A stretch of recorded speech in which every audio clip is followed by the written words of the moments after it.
Welcome to Libyth. If you wanted to identify the single engine driving every page of the Kogo Shūi, the thing that explains why this particular text exists at all rather than some other possible document the Inbe clan might have produced, you would have to land on clan rivalry. Not as background, not as context you mention once and then move past, but as the actual mechanism generating every choice the text makes. What it includes, what it emphasizes, what it leaves implicit rather than stated outright.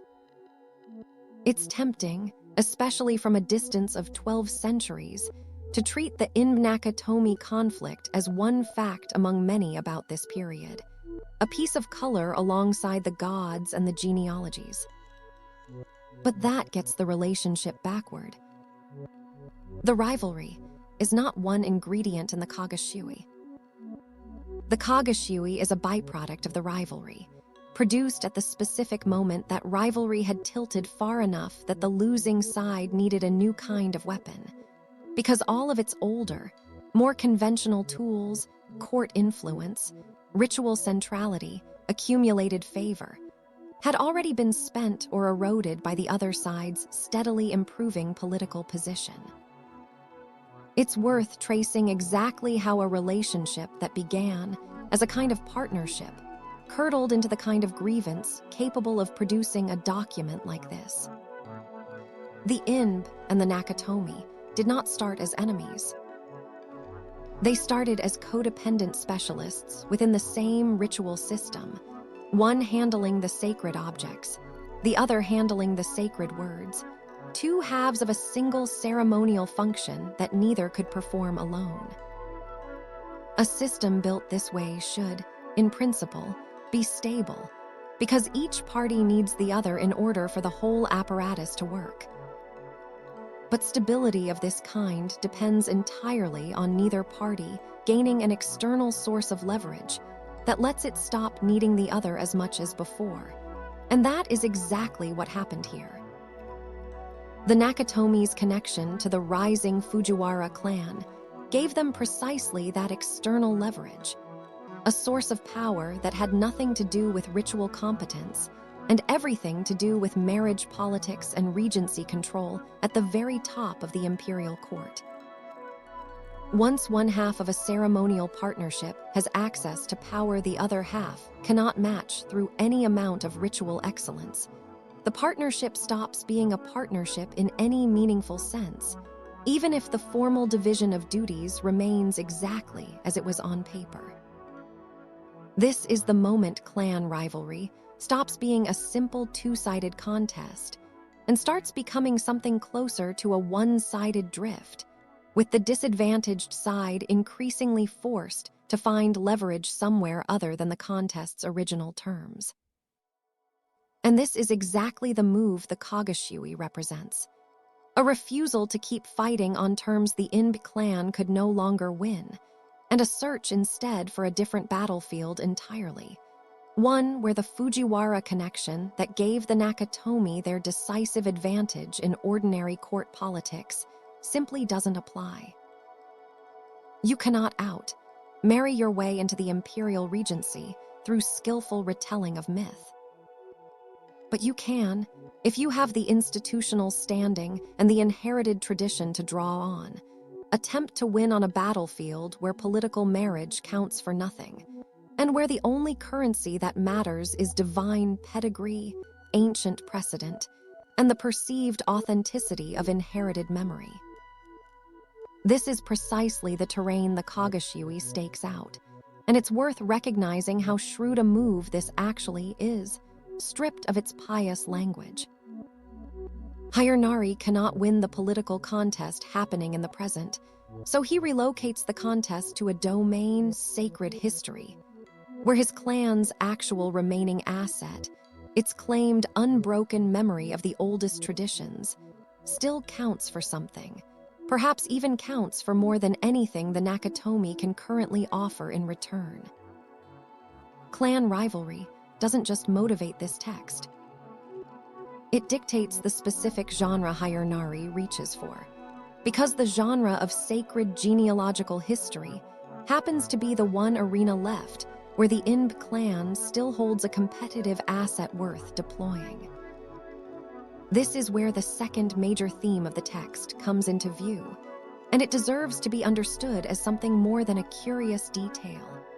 The elevation of Takamimyusubai no Kami alongside Amaterasu represents nothing less than theological one-upmanship, the recruitment of gods themselves into the machinery of office politics. It would be easy to read this single editorial choice as a minor variant in the mythological record, the kind of small divergence you'd expect from any text drawing on independently preserved oral tradition. But once you understand the political pressure generating the entire document, this choice stops looking minor and starts looking like the single most consequential intervention in the whole text. Recall what's actually being claimed here. In the more familiar telling, preserved in the Nihongi, the foundational moment of divine command, the moment that sets the entire mythological and historical sequence of events into motion, belongs to Amaterasu alone. She commands, the cosmos responds. The Kogo Shūi inserts a second commanding presence into that founding moment, and the deity chosen for that insertion is not arbitrary. He is specifically the god through whom the Inbe clan traces its own line of descent. This means the text is not merely adding color or detail to a familiar scene. It is restructuring the single most foundational moment in the entire mythological tradition in a way that directly and specifically benefits the political standing of the clan writing the account. What makes this maneuver worth dwelling on is how precisely it mirrors the actual political situation it's responding to. Recall the underlying conflict. Two clans that were once equal partners in ritual function, now radically unequal in practical standing, because one gained external political leverage the other could not match. The mythological edit performs almost exactly the same correction, but at the level of cosmic rather than political status. Where Amaterasu alone commanding the cosmos mirrors a world in which one party holds disproportionate, unshared authority, the Kogo Shūi's version, Amaterasu and Takamimyusubai no Kami commanding jointly, mirrors instead a restored balance, a return to the kind of co-equal partnership the Inbe clan believed should still describe their actual political relationship with the Nakatomi. The myth isn't just being used to argue for the Inbe clan's dignity in the abstract. It is being engineered to model, at the level of the gods, the exact kind of balanced partnership Hyernari wants restored at the level of the court. This is theology being put directly to work as political diagram, and recognizing that connection is what turns a seemingly small variant detail into the conceptual key for understanding the entire document's strategy. It's worth widening the lens briefly on this point about theological one-upmanship, because the move Hyernari makes here is not unique to Heian Japan, even though the specific gods and the specific grievance are. Any tradition that fuses divine genealogy with political legitimacy creates, almost automatically, the same opportunity Hyernari exploited, the possibility that a clan or faction losing ground in the present can attempt to recover that ground by adjusting its standing in the shared mythological record that both sides depend on for legitimacy. What makes the Kogo Shūi valuable as a case study is not that this kind of maneuver is rare, but that it survives in unusually legible form, with both the original mythological architecture it's responding to, the Nihongi's version, and the adjusted version it produces still available for direct comparison. Most instances of this kind of mythological renegotiation leave no comparably clear trace, because the losing tradition simply vanishes, absorbed or forgotten, with no surviving counterdocument to set against the version that triumphed.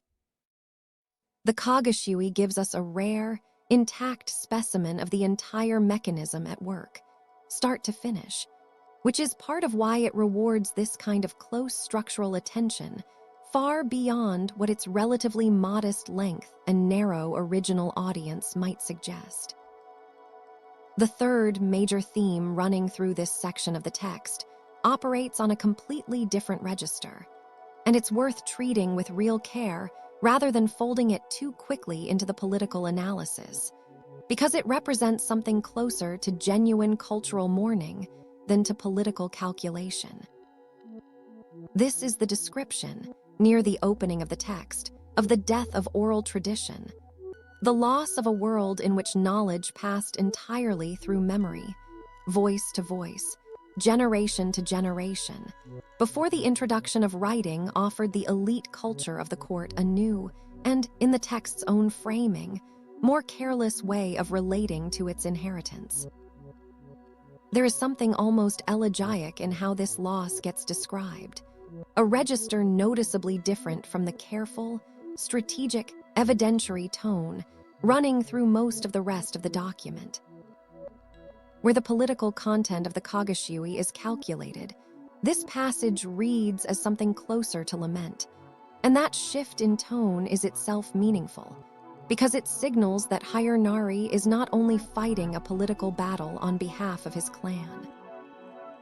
He is also documenting, with real feeling, the disappearance of an entire mode of cultural transmission that his clan's identity had been built around preserving. It's worth sitting with why this particular loss would have struck Nari with such force. The Inbe clan's claim to relevance was never primarily a claim about political cunning or military capability. It was a claim about trustworthy memory, about being the reliable keepers of an oral inheritance stretching back to the very beginning of things.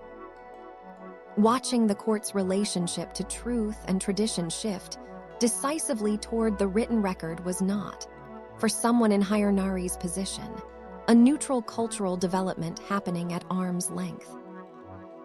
It was the slow dissolution, the very ground his clan's authority stood on. If written documents, compiled by official chroniclers with their own institutional interests, become the sole arbiters of what counts as legitimate historical truth, then a clan whose entire claim to standing rests on oral memory finds itself holding an asset that the world has simply stopped accepting as currency. This is why the lament over lost oral tradition cannot be separated from the political grievance running through the rest of the text. They are, at bottom, the same loss, experienced on two different registers simultaneously. The Inbe clan is losing political ground to the Nakatomi at exactly the same historical moment that oral tradition itself is losing ground to writing.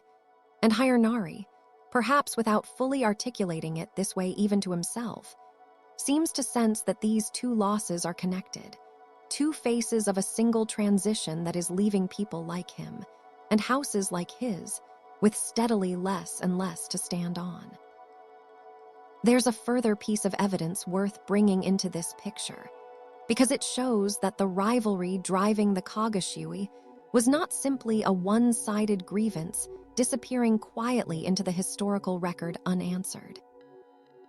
The text provoked an actual documented response, a countertext attributed to a scholar named Kogo, sometimes referred to as NASA, who composed a direct rebuttal of Nari's account, styling his own work as an expression of his inability to agree with Nari's version of events. This is a genuinely rare thing to find surviving from this period. Not simply one side's grievance preserved in isolation, but documented evidence that the other side, or at least an interested third party aligned with the more conventional account, felt compelled to respond in kind, in writing, specifically contesting the claims the Kogo Shūi had advanced. The existence of this countertext tells us something important about how seriously Hayarnari's intervention was taken at the time. A document easily dismissed as the resentful complaint of a declining house would not have been worth the effort of a formal written rebuttal. The fact that one exists suggests the Kogo Shūi's challenge to the accepted mythological record landed with enough force to require an answer, which in turn suggests that the rhetorical strategy we've been tracing throughout this series, bold claims wrapped in deferential language, myth deployed as evidence rather than mere story, actually worked well enough to be treated as a live threat to the established account rather than a curiosity safely ignored. It's worth noting, too, that later scholars working centuries after both texts were composed did not treat this dispute as simply resolved in favor of whichever side had won the original political contest. Accounts describe later scholars examining both Hayarnari's narrative and Kusakabe's rebuttal, and finding themselves sympathetic to Hayarnari's position over his critics, suggesting that the underlying question, whose account of the divine past deserved more weight, remained genuinely contested long after the original Inbe and Nakatomi rivalry had ceased to carry any immediate political stakes for anyone still alive to care about it. This is a striking afterlife for a document that began as a piece of court politics. The argument outlived the political circumstances that produced it, continuing to be adjudicated, in a sense, by scholars who had no personal stake in which Heian period clan held more ceremonial prestige, but who found the substantive question of mythological accuracy and textual reliability worth taking seriously on its own terms. The Kogo Shūi's rivalry, in other words, did not simply fade once the Inbe and Nakatomi contest became historical trivia. It transformed into a different kind of rivalry, a scholarly one fought not over court rank or ritual precedence, but over which account of the divine past should be trusted. And that transformation is itself a kind of vindication of the strategy Hayarnari chose. A petition asking for material restoration would have become irrelevant the moment the political contest ended. A reshaping of mythological memory, once written down and preserved, retained its capacity to be argued over indefinitely, long after the original stakes had dissolved. There's one more dimension of this rivalry worth naming, because it operates on a register quite different from politics or theology, and it concerns the text's value as a linguistic artifact. The Kogo Shūi preserves a substantial body of old vocabulary recorded using Manyagana, the system of using Chinese characters phonetically to represent Japanese sounds, a system that predates the more streamlined writing systems that would later become standard. This matters for reasons that have nothing directly to do with the Inbe and Nakatomi conflict, but it connects back to the same underlying anxiety the text is built around, the loss of an older world being overtaken by a newer one. Just as Hayarnari frames his clan as the last faithful keepers of oral tradition against a court drifting toward written frivolity, the text itself ends up functioning, almost as an unintended byproduct, as one of the last faithful keepers of an older linguistic register, preserving forms of old Japanese that might otherwise have been lost entirely as the language continued to evolve. This gives the rivalry one further, almost ironic dimension.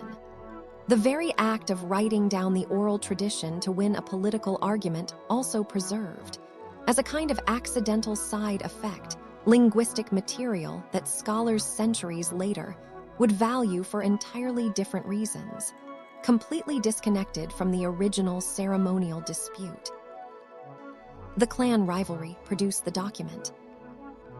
The document, once it existed, took on a life and a value that the rivalry itself could never have anticipated. Taken together, these threads, clan rivalry as the underlying engine, theological one-upmanship as the specific tool deployed, the mourning of oral tradition as the emotional undercurrent running beneath the strategy, the documented scholarly feud the text provoked, and the accidental linguistic value it accumulated along the way, describe a document operating on multiple levels at once, none of which fully explains the text without the others. Strip away the rivalry, and the theological maneuvering looks arbitrary, a strange variant with no clear motive. Strip away the theological maneuvering, and the rivalry has no concrete textual expression, no specific mechanism by which it gets translated into the actual content of the document. That the very act of writing it down was sealing the fate of the world he was trying to preserve. What this set of themes ultimately demonstrates, when you trace each one back to its root, is that the Kogo Shūi never separates its political content from its emotional or its theological content, the way a modern reader might expect a strategic document to do. A modern petition would likely keep its grievance, its supporting evidence, and any genuine sentiment in distinct registers, perhaps even distinct sections, with the emotional content trimmed away as irrelevant to the actual administrative request. The Kogo Shūi fuses all three into a single continuous gesture, because in the world it was written for, there was no meaningful way to separate a clan's political standing from its claimed relationship to the sacred past, and no way to separate either of those from the genuine human experience of watching an inherited way of life lose its footing.